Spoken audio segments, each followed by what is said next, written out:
I went looking for gun camera footage of AIM-9 Sidewinder kills against Soviet-built aircraft. What I found instead were bailout patterns that didn't make sense. Pilots ejecting before the missile hit, sometimes 3 or 4 seconds before impact. Early enough that American gun cameras captured the ejection sequence and then the missile destroying an empty aircraft. The first documented case I found was September 1958, Taiwan Strait, Republic of China. Air Force F-86 Sabres equipped with early AIM-9B missiles engaging People's Liberation Army Air Force MiG-17S4 engagements that day. 3 MiG pilots ejected before their aircraft took damage. The 4th pilot stayed with his aircraft and died when the Sidewinder detonated against his fuselage. American intelligence officers wrote reports trying to explain the behavior. One assessment suggested the pilots mistook the Sidewinder's smoke trail for a catastrophic engine failure in their own aircraft.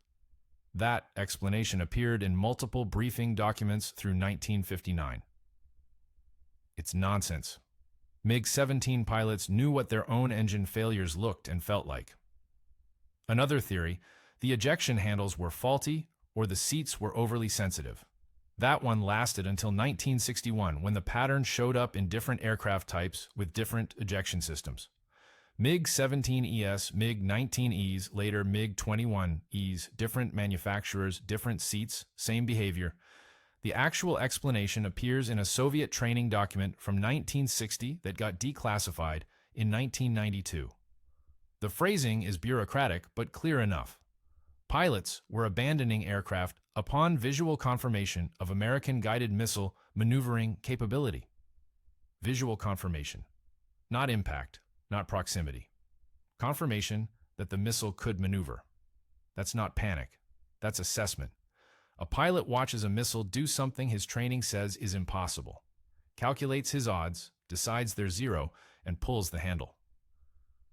The decision-making process takes 2 or 3 seconds. Then, you're in the air under a parachute watching a Sidewinder destroy your aircraft without you in it. I found 11 documented cases between 1958 and 1962 where Soviet or Chinese pilots ejected early. Some probably didn't report it because explaining why you abandoned a functional aircraft to your commanding officer is a conversation nobody wants. The interesting detail is what happened to those 11 pilots afterward. 6 of them returned to flight status within weeks. 2 got grounded permanently.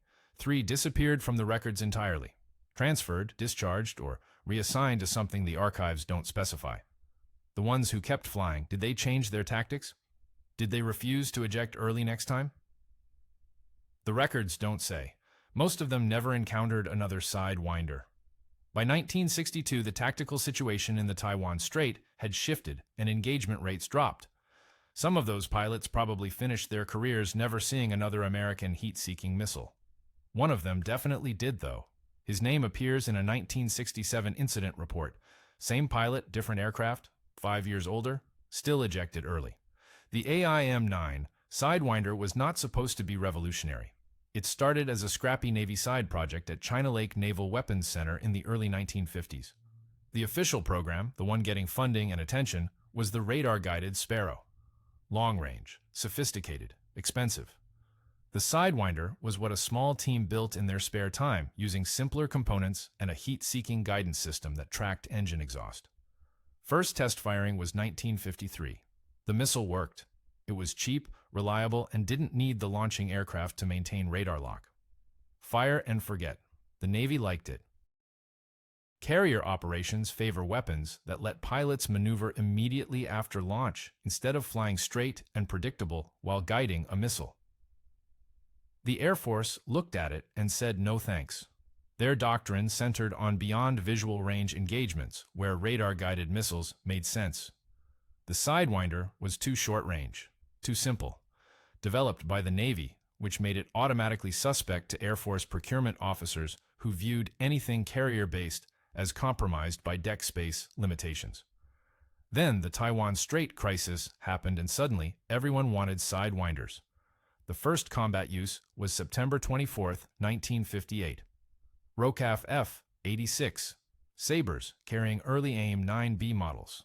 4 missiles fired. 4 MiG-17s destroyed. One pilot survived by ejecting. The other three didn't. That 100% hit rate was statistical noise. Later engagements showed the AIM-9B was closer to 15% effective under real combat conditions. But 4 for 4 got attention. The Air Force reversed its position within months. By 1959, they were integrating Sidewinders into their own fighter squadrons. The missile itself was primitive by later standards. The AIM-9B could only track from directly behind the target where engine exhaust was hottest. Its seeker head had a narrow field of view. It couldn't pull high G-turns. Maximum range was about 2 miles in ideal conditions, less in practice. But it had one feature that Soviet designers hadn't accounted for. It could turn. Not dramatically. Not like the later AIM-9L models that could pull off boresight shots and chase targets through aggressive maneuvers. The AIM-9B turned like a brick compared to those. But it turned more than Soviet pilots expected anything to turn. Soviet air-to-air missiles in the late 1950s were either unguided rockets or beam-riding designs that followed a radar beam from the launching aircraft. Both flew essentially straight. Minor course corrections, nothing more. The concept of a missile with its own guidance system that could actively pursue a maneuvering target, that was theoretical to them. Something Americans might be developing, not something they expected to encounter over the Taiwan Strait in 1958. The first MiG-17 pilot who saw a Sidewinder follow his turn reported it to his ground controller. The ground controller didn't believe him. Missiles don't chase. They fly ballistic paths or they follow beams. A missile that turns on its own violated what Soviet tactical doctrine considered physically possible for late 1950s technology. The pilot was probably a guy named Li. That's the name in one declassified report, though Chinese naming conventions and the translation make it uncertain. Li or someone else. Whoever it was, he ejected. And then other pilots started ejecting too. The Soviet Air Force used the word samonavedenie for self-guidance. It appears in intelligence assessments from 1959 analyzing American missile capabilities. The word breaks down as samo, self, and navedenie, guidance or directing. It's a technical term, clinical. But in pilot debriefing reports from the same period, a different phrase shows up more often. Samostoyatelnoe presledovanie. Independent pursuit. That's not technical language. That's how you describe something hunting you. The distinction matters because it shows up in training documents with different contexts. Samonavedenie appears in sections about American technological capabilities, abstract, theoretical. Samostoyatelnoe presledovanie appears in tactical guidance sections telling pilots what to do if they encounter it. The guidance was sparse. Mainly, aggressive maneuvers, attempt to break lock, egress if maneuvers fail. Nowhere does it say eject early, but that's what started happening. June 1959. 2 MiG-19 pilots engaging Taiwanese F-86s over the strait. One pilot reported seeing a missile separate from the enemy aircraft and begin tracking. He initiated a hard turn. The missile followed. He radioed that he was ejecting and separated from the aircraft approximately 4 seconds later. His wingmen watched the Sidewinder impact the abandoned MiG-19 and reported the sequence to ground control. The second pilot's debrief, declassified by Russian archives in 2007, uses Samostoyatelnoe presledovanie 3 times in 2 pages. He describes the missile's flight path as continuous correction rather than ballistic. He estimated it followed his wingman's turn through 40 degrees of heading change. His estimate was probably high. The AIM-9B couldn't track through 40-degree deflection shots. But from his perspective, watching from outside, it looked impossible. Here's the tangent. Presledovanie comes from the verb presledovat, which means to pursue or chase. But it carries implications beyond simple following. You use it for hunting, for persecution, for relentless pursuit. Russian has other words for following, sledovat, itiza, that are more neutral. The choice of presledovanie in these reports reveals how the pilots conceptualized what was happening to them. Not just a weapon following a trajectory, something actively chasing them. American intelligence got copies of some of these debriefs through Taiwanese sources. The translations render samostoyatelnoe presledovani as autonomous tracking or self-guided pursuit. Technically accurate, missing the emotional weight. By 1961, the pattern was documented enough that NATO intelligence officers were tracking it as a distinct tactical phenomenon. They called it preemptive separation, ejecting before weapon impact based on visual assessment of intercept probability. 7 confirmed cases that year. Different pilots, different units, same basic sequence. One case I couldn't verify involved a MiG-19 pilot who reportedly ejected, watched the Sidewinder miss his aircraft, and had to explain to his commanding officer why he abandoned a perfectly functional jet that survived the engagement. The source for this is a single footnote in a 1973 RAND Corporation study about Soviet tactical doctrine. RAND cites defector testimony, but doesn't name the defector or specify the date. I've looked for corroborating documentation. Nothing. Could be real. Could be apocryphal. Could be a story that circulated among Soviet pilots as dark humor. What happens when you bail too early? I'm including it because it fits the pattern of how information moved through pilot communities. True or not, someone thought it was plausible enough to repeat. The AIM-9 Sidewinder pulled about 12 Gs maximum. That's the official specification. The MiG-17 could pull 8 Gs in optimal conditions, which almost never happened in combat because pilots are squishy and pass out around 7 Gs without proper equipment and technique. The MiG-19 was slightly better. None of this should have mattered because Soviet tactical doctrine assumed guided missiles flew straight or followed predictable beam paths. The problem wasn't the turn rate, it was the turn existing at all. Soviet engineers understood proportional navigation, the guidance principle where a missile continuously adjusts its flight path to maintain a collision course with a moving target. They had the theory, they had prototypes. What they didn't have in operational service by 1958 was a compact infrared seeker, head reliable enough to guide a missile autonomously without radar support from the launching aircraft. American engineers at China Lake had solved that problem by keeping it simple. The AIM-9B's seeker head was basically a lead sulfide detector cooled by a small bottle of compressed gas, pointed at something hot like a jet engine exhaust. The detector generates an electrical signal. That signal drives control surfaces. The missile turns toward the heat source. It's not sophisticated, it works. Soviet intelligence knew Americans had heat-seeking missiles. What they underestimated was how soon those missiles would reach operational status and how effectively they'd perform. There's a declassified GRU technical assessment from 1957 that describes American infrared guidance research as promising but immature. The assessment predicted operational deployment by 1962 at the earliest.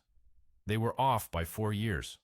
One MiG-17 pilot, his name doesn't appear in the documents I found, just his aircraft number, described the Sidewinder's flight path in his debrief as correcting in multiple axes simultaneously. That's in a report from October 1958 translated from Russian by American intelligence. The pilot had initiated a climbing left turn after spotting the missile launch. He reported the missile followed both the climb and the turn. He ejected at approximately 8,000 feet. The missile destroyed his aircraft 3 seconds later. What bothers me about this account is the phrase multiple axes simultaneously. That's not how pilots usually describe evasive maneuvers. You say you turned left, you say you climbed.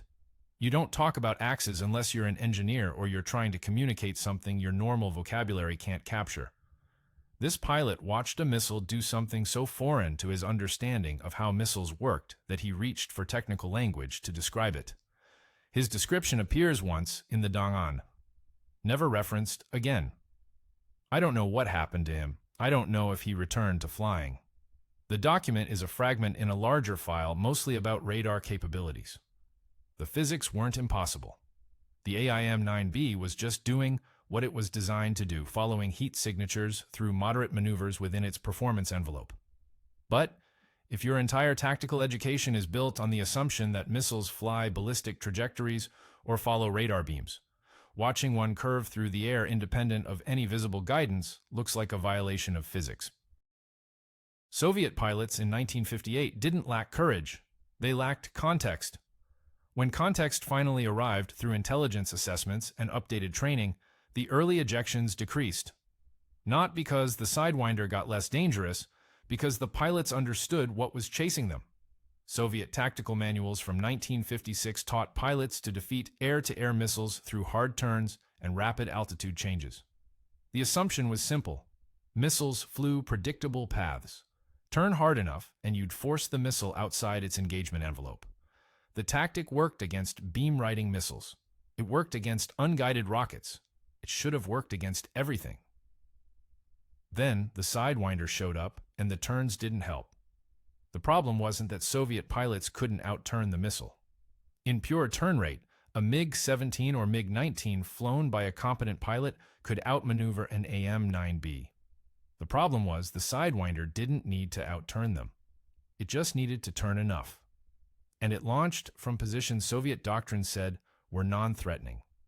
30 degrees off bore sight. That's roughly the AIM-9B's maximum acquisition angle at launch. An American pilot could be 30 degrees off your 6 o'clock. Get a heat signature lock, fire, and the missile would correct its flight path to intercept you. Soviet training manuals didn't account for this. If an enemy aircraft was 30 degrees displaced, you maneuvered to increase displacement. Standard defensive doctrine. It worked against guns. It worked against radar missiles that needed the launching aircraft to maintain lock. Against Sidewinders, maneuvering to increase displacement just meant the missile had a longer flight path to track. It tracked anyway. By 1960, Soviet training materials included sections on countering autonomous heat-seeking weapons. The guidance was more sophisticated than the 1956 manuals, but still inadequate. It recommended breaking the enemy's sightline, diving toward terrain to confuse the seeker with ground heat, and dumping speed to reduce engine exhaust temperature. All reasonable counters in theory. Less effective in practice when you've got 2 or 3 seconds between launch detection and impact. The manuals never addressed the psychological component. What do you do when your training says you should be able to evade, but you've just watched 3 squadron mates try the same maneuvers and die? You eject. That's what you do. North Vietnamese Air Force records from 1965 show the pattern accelerating. American F-4 Phantoms and F-8 Crusaders carrying improved AIM-9 models. North Vietnamese MiG-17 and MiG-21 pilots encountering them at increasing rates. More early ejections, more aircraft destroyed without the pilot aboard. One engagement on April 9, 1965, involved 4 MiG-17s intercepting a strike package. 2 MiGs engaged. Both pilots ejected within seconds of Sidewinder launches from Navy F-8s. Both aircraft destroyed empty. The other 2 MiG pilots disengaged immediately without firing and returned to base. The after-action report from the American side noted the unusual ejection timing, called it possibly mechanical failure in multiple aircraft. The report from the North Vietnamese side, captured years later, described it differently. Pilots assessed weapon capabilities, determined survival probability was unacceptable, executed emergency separation. Tactical retreat framed as equipment preservation. Taiwan Strait, 1967, PLAAF, MiG-19S, engaging RO, CAFF, 104 starfighters. The F-104s were carrying AIM-9 Sidewinders, slightly improved over the B model but functionally similar. 3 engagements over 2 days. 2 PLAAF pilots ejected early. One stayed with his aircraft and survived when the Sidewinder malfunctioned and failed to detonate. The pilot who stayed filed a report claiming the American missiles were unreliable and could be defeated through aggressive maneuvering. The 2 pilots who ejected were grounded for a month and reassigned to training duties. Staying with your aircraft and getting lucky was rewarded. Accurate threat assessment and survival was punished. That's Air Force bureaucracy for you.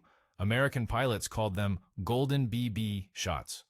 Low probability kills where everything aligned perfectly. Geometry, range, heat signature, missile performance. And a Sidewinder did exactly what it was supposed to do. The term minimized skill and emphasized luck. Most Sidewinder shots missed. The ones that connected felt improbable, even to the pilots who fired them. North Vietnamese pilots weren't seeing golden BBS. They were seeing reliable weapon performance from launch positions their doctrine said were non-threatening. May 1967.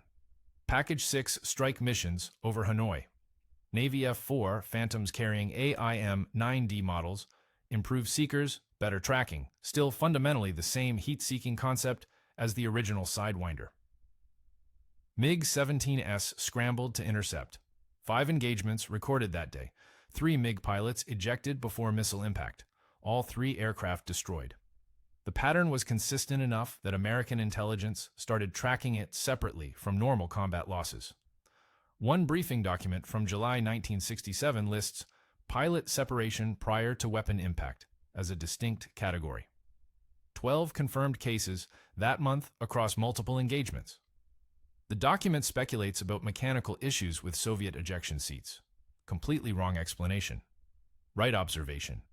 Gun camera footage exists for some of these engagements. I haven't seen the actual film, but I've seen frame grabs in declassified mission reports. One sequence shows a MiG-17 in a hard left turn, canopy separating, ejection seat firing, pilot under parachute descending, and then, 3 frames later, the Sidewinder impact on the now empty aircraft. The entire sequence takes maybe 4 seconds from canopy separation to impact. 4 seconds is enough time to assess the situation and decide. It's not panic, it's calculation. North Vietnamese training evolved, but slowly. Soviet advisors introduced new tactics by late 1967. Tighter formations to complicate target acquisition. Coordinated breaks to saturate American firing solutions. Aggressive head-on passes to deny heat signatures. Some of it helped. The advisors couldn't fix the fundamental problem that American heat-seeking missiles worked, and North Vietnamese pilots knew it.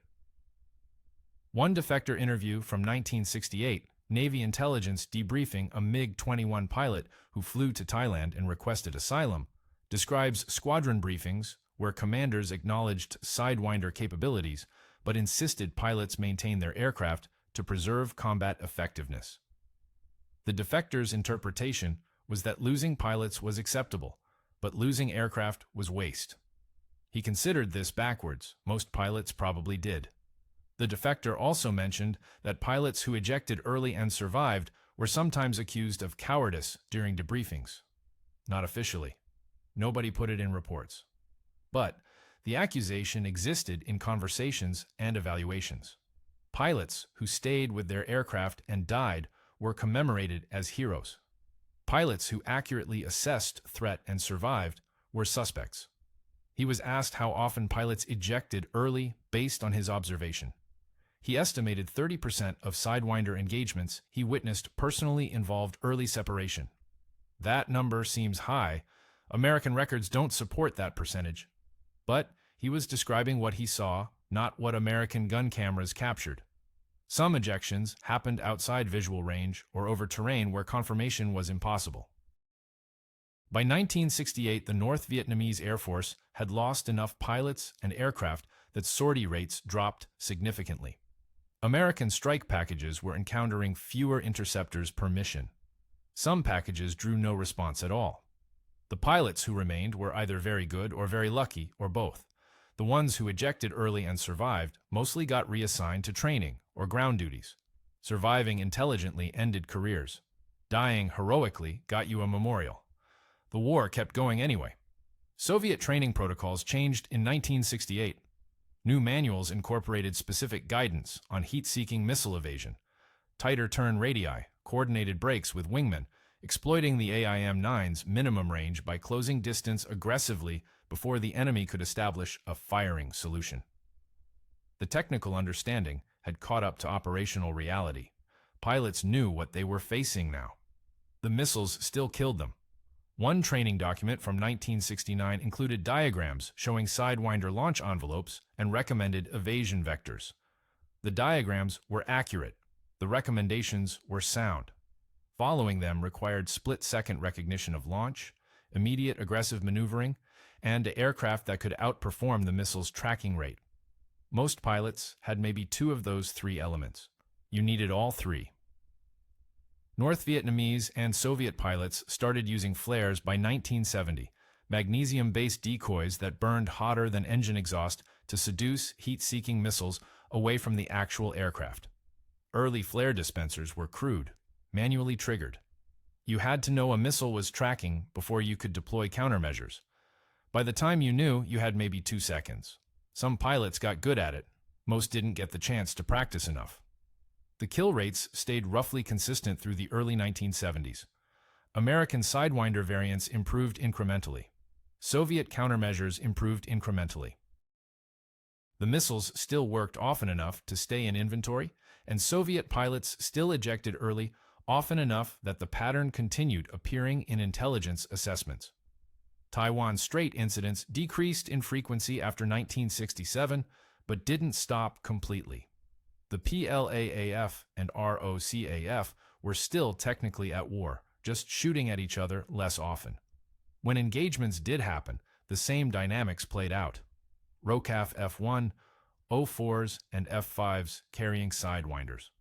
PLAF MiG-9s and early MiG-20s trying to intercept. Some pilots ejected early, some didn't. One PLAAF incident report from August 1971 describes an engagement where a MiG-19 pilot stayed with his aircraft through a Sidewinder attack, successfully evaded through aggressive maneuvering, and returned to base. The report commends his combat determination and technical skill. 3 weeks later, the same pilot encountered another Sidewinder. He ejected early, his aircraft was destroyed. The second report makes no mention of the first engagement. No explanation for the changed behavior. He survived both times, but only one was celebrated. The records from this period are sparse. The PLAAF doesn't release detailed combat documentation, and what exists in Taiwanese archives is fragmented.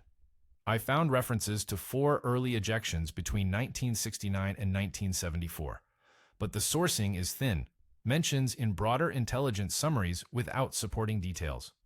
Could be 4 incidents. Could be the same incident reported multiple ways. The cross-referencing doesn't line up cleanly.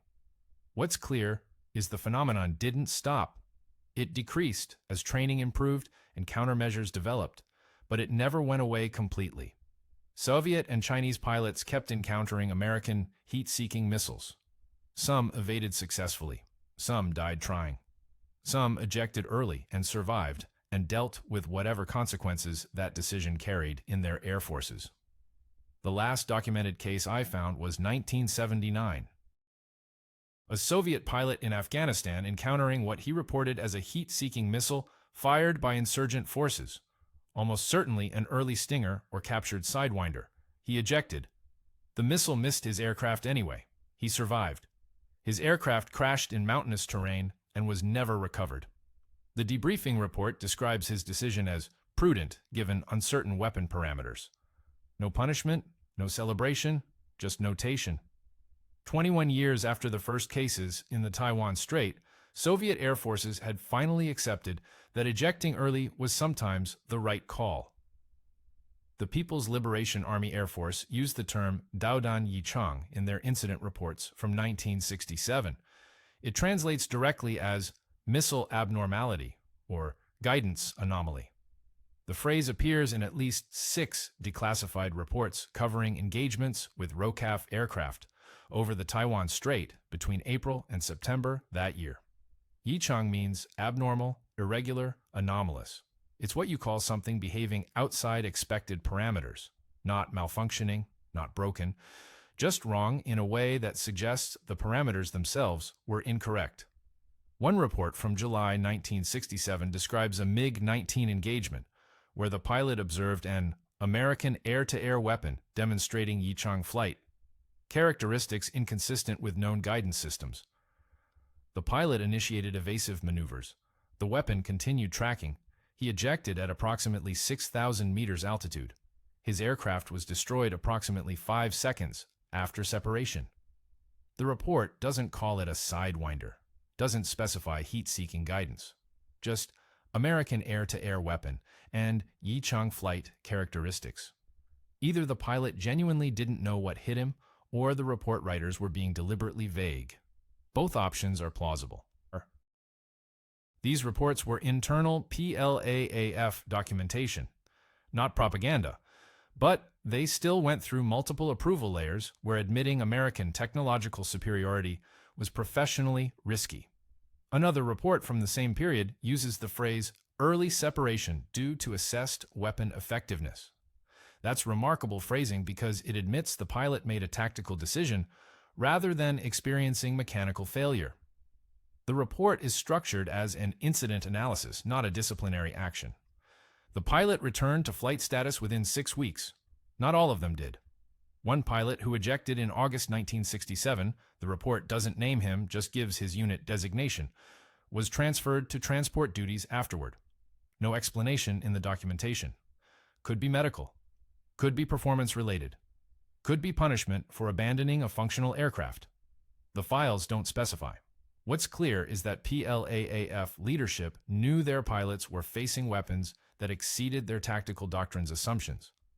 The reports acknowledge this implicitly through phrases like Yichang and assessed weapon effectiveness. What's less clear is whether that acknowledgement translated into updated training or improved tactics. Some evidence suggests it did. PLAAF sortie rates over the Strait decreased significantly after mid-1967. Fewer interceptions attempted. More strike packages allowed through without engagement. That could indicate reduced aircraft availability due to losses. Or it could indicate revised tactical guidance prioritizing preservation over confrontation. I couldn't find training documents from this period. The PLAAF keeps that material classified, or it never got captured by Taiwanese intelligence. What exists are the incident reports, and they stop being detailed after 1968. Later reports from the 1970s mention combat losses without specifying causes or circumstances. The last detailed report I found was from September 1967. A MiG-19 pilot engaging an F-104 that fired what the report describes as a heat-guided weapon. The pilot stayed with his aircraft and attempted evasive maneuvers. The weapon missed. He returned to base and filed a report claiming successful evasion proved American missiles were subject to defeat through proper technique. Maybe he was right. Maybe he got lucky. The report was used